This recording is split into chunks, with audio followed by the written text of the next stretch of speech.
अस्सलाम वालेकुम दोस्तों, क्या हाल चाल हैं आप लोगों की। उम्मीद करती हूँ आप लोग ठीक ठाक होंगे। अपनी गार्डनिंग का आगाज़ करते हैं आज इस खूबसूरत से पौधे के साथ, क्योंकि सर्दियाँ आ गई हैं और कुछ पौधे ऐसे हैं जिनकी ग्रोथ जो है वो स्लो हो जाएगी। कई पौधे ऐसे होंगे जिनकी ग्रोथ रुक जाएगी, कई पौधे होंगे जिनकी ग्रोथ बढ़ जाएगी और कई पौधे ऐसे होंगे जिनकी ग्रोथ तो होगी लेकिन बहुत कम। उन्हीं में से उन्हीं चंद कुछ पौधों में से जिनकी जो रफ्तार है वो थोड़ी स्लो हो जाती है, उनमें एक आता है ये खूबसूरत सा plant, jade plant. Jade plant जो है वो किसी भी तारुफ का मोहताज नहीं है। बोनसाई बनाए जाते हैं, इससे मुख्तलिफ़ अशकाल दी जाती हैं। आप अपनी मर्ज़ी की शक्ल इस पौधे को दे सकते हो। ईज़ी टू ग्रो प्लांट है, अपनी मर्ज़ी की आप इसको शक्ल दें, आप जो मर्ज़ी इससे बनाएं। ये नखरे नहीं करता, आपसे बहुत ज़्यादा तवज्जो नहीं मांगता। हर तरह के इन्वायरमेंट में ये पौधा जो है वो ग्रो हो जाता है। पानी में भी चल जाता है, छोटी सी छोटी कटिंग इसकी, और मिट्टी में भी चल जाती है। बहुत ज़्यादा कीड़े इसके ऊपर अटैक नहीं करते, सिवाय एक दो कीड़ों के। तो आज मैं आपको ना बताऊंगी इसके लिए के बारे में कुछ ऐसे हकायक जो अगर आप जान लेते हैं तो ये पौधा जो है वो सर्दियों में भी आपके पास बहुत अच्छे से ग्रो करेगा। सर्दियाँ आते ही मिट्टी के जितने भी गमले हैं उनके ऊपर ये देखें इस तरह की जो है ये एक पपड़ी सी आने लग जाती है। हमारी तरफ तो आती है, अगर आप लोगों की तरफ आती है तो आप लोग भी मुझे कमेंट सेक्शन में बताइएगा।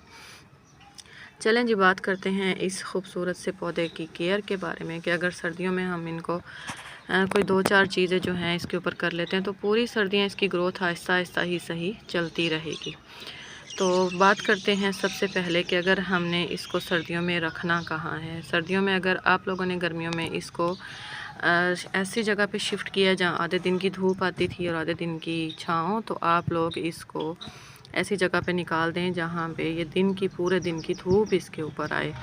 क्योंकि सर्दियों में आपको सभी को पता है कि थोड़ी बहुत धूप आती है तो धूप जो है ना वो ठंडी ठंडी सी होती है। तो अगर वो ठंडी धूप भी इसके ऊपर कुछ घंटों की पड़ेगी तो फिर ये प्लांट सरवाइव नहीं कर पाएगा। आप लोग इसको छत पे ले आएँ, मुमकिन है स्टेयर्स पे रख दें, मुमकिन है जहाँ पे सारा दिन की धूप इसको मिले। सारा दिन में चाहे जितने भी घंटे धूप आए वो डायरेक्ट जो है वो इस पौधे के ऊपर पड़नी चाहिए ही चाहिए।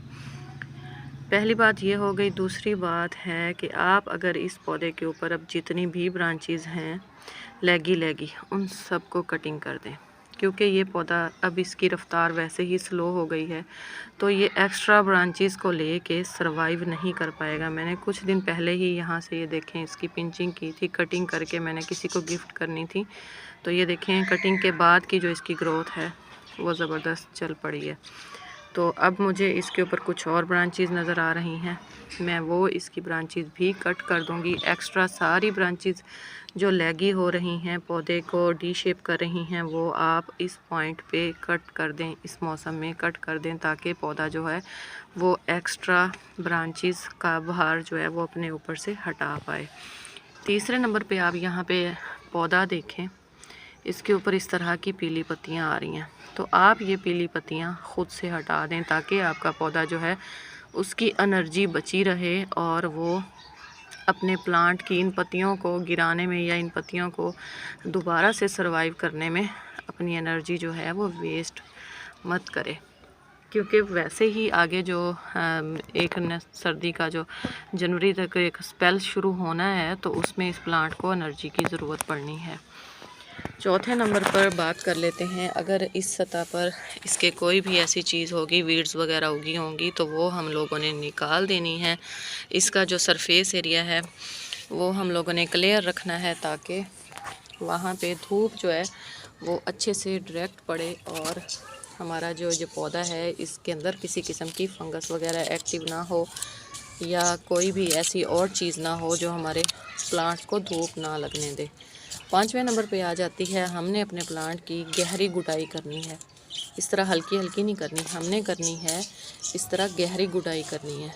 मतलब आपकी नाइफ़ का जो तकरीबन 2 इंच का हिस्सा है वो आपकी ये प्लांट की मिट्टी के अंदर जाए, पॉट की मिट्टी के अंदर जाए। आपने इसकी गुडाई इस तरह करनी है कि गहरी गहरी गुडाई हो जाए, आपके प्लांट में ऑक्सीजन का जो लेवल है वो अच्छा सा बन जाए। और अगर आपके प्लांट की मिट्टी गीली है तो आप फिर गुडाई करके इसको 1 दिन के लिए छोड़ देंगे। अगर प्लांट की मिट्टी गीली नहीं है, जैसे ये देख सकते हैं आप, मेरी प्लांट की मिट्टी गीली नहीं है क्योंकि मैं इसको आजकल जो है पानी 2 से 3 दिन के बाद दे रही हूँ, तो फिर आपने इसकी गुडाई करके छोड़ना नहीं है। आप फ़ौरन ही जो फर्टिलाइज़र देना चाहते हैं, जो कि आगे चल के मैं आपको बताऊँगी, आप वो फर्टिलाइज़र दे सकते हैं। इसकी गुडाई कर देनी है। अब बात कर लेते हैं ऐसा फर्टिलाइज़र जो हमारे प्लांट को गर्मी दे और सर्दियों में उसको सरवाइव करवा सके। अच्छा, बाज़ लोग ऐसे कहते हैं कि जी डोरमेंसी में प्लांट चला जाता है तो उसको खाद खुराक की ज़रूरत नहीं होती। कुछ पौधों तक ये वाली बात जो है वो हो सकती है लागू, लेकिन जेड प्लांट मैं काफ़ी सालों से ग्रो कर रही हूँ और बहुत अच्छे से मेरे पास चल रहा है, तो मैं इसको केमिकल खादें नहीं डाल रही। मैं सर्दियों में इसको टोटली ऑर्गेनिक खादें देती हूँ और नाइट्रोजन रिच जो खादें होती हैं ना, वो देती हूँ। अब उसमें ऑर्गेनिक में 2 खादें आती हैं। पहले नंबर पे आती है चाय की पत्ती। आप धो के और उसको सुखा के आप वो अपने प्लांट में दे सकते हो। दूसरे नंबर पर आता है पुराना सड़ा हुआ गोबर। ये देखें, ये मेरे पास है जी सड़ा हुआ गोबर। तो इसको मैं इस तरह अपने प्लांट में, जितने भी मेरे पास प्लांट हैं, गुडाई करने के बाद उन सब में मैं डाल दूँगी। और ये जब मैं इसको पानी दूँगी, ये पानी के साथ आहिस्ता आहिस्ता डीकम्पोस्ट होता रहेगा और मेरे पौधे को जो गर्मी वाली खाद है, जो इसको सरवाइव करवाने में आसानी होगी, तो वो इसको ताकत इसी जो सड़ा हुआ गोबर है इससे मिलती रहेगी। अब आपने जो गोबर है ताज़ा वो मत डाल दीजिएगा, सड़ा हुआ गोबर हो। ये मैंने तकरीबन 1.5-2 साल से एक गट्टू भर के रखा हुआ है, उसी से लेके मैं अपने सारे प्लांट्स की गुडाई करती करूँगी और उसी में से सारे प्लांट्स को ये डाल दूँगी। ये देखें, आपको इसकी हालत से भी लग रहा होगा। इसको पानी में डाल के देना चाहते हैं तो आपकी मर्ज़ी, वरना मैं तो इसको आज इसी तरह ही अपने, जैसे ये मेरा प्लांट है, यहाँ से इसकी गुडाई होगी। गुडाई करने के बाद ये मैं पत्थर वगैरह जो है ये निकाल दूँगी, क्योंकि मुझे विंटर में इसमें पत्थर नहीं रखने। और उसके बाद ये जो खाद है डायरेक्टली मैं अपने प्लांट में डाल दूँगी। तो आप भी अपने जेड प्लांट की जो केयर है वो इस तरह से करें और पानी इसको सोच समझ के दें। कम पानी देंगे तब भी ये खूबसूरत सा प्लांट मर जाएगा, ज़्यादा पानी देंगे तब भी ये प्लांट मर जाएगा। दोनों ही सूरतों में आपके प्लांट की जो जान है वो चली जाएगी। तो आप लोगों ने इसको सोच समझ के पानी देना है। सर्दियों में 3 से 4 दिन के बाद इसको पानी दें, मिट्टी को चेक करके पानी दें, गुडाई करके छोड़ दें। अगर आप लोग पानी ज़्यादा डाल दिया है और अब परेशान हैं तो आप गुडाई कर दें। गुडाई करने के बाद 2-3 दिन आप अपने प्लांट को ऐसे ही छोड़ दें।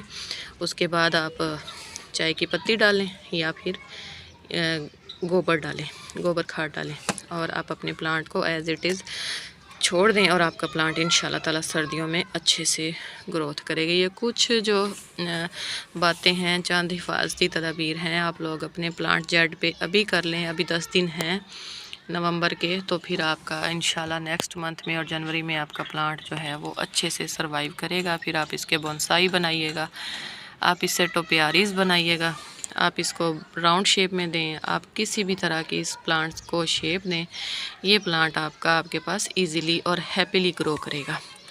तो कैसी लगी है आपको मेरी जेड की कलेक्शन और ये वीडियो? अगर अच्छी लगी है तो चैनल को कीजिएगा सब्सक्राइब और दुआओं में मुझे रखिएगा याद। आप अभी इस मौसम में अगर मिलीबग का अटैक हो तो इसको सिंपल पानी के साथ शावर करेंगे तो मिलीबग चला जाएगा। चलें जी, गुड बाय, अल्लाह हाफिज़। किसी और वीडियो में ज़िंदगी ने वफ़ा की तो ज़रूर मुलाकात होगी। अल्लाह हाफिज़।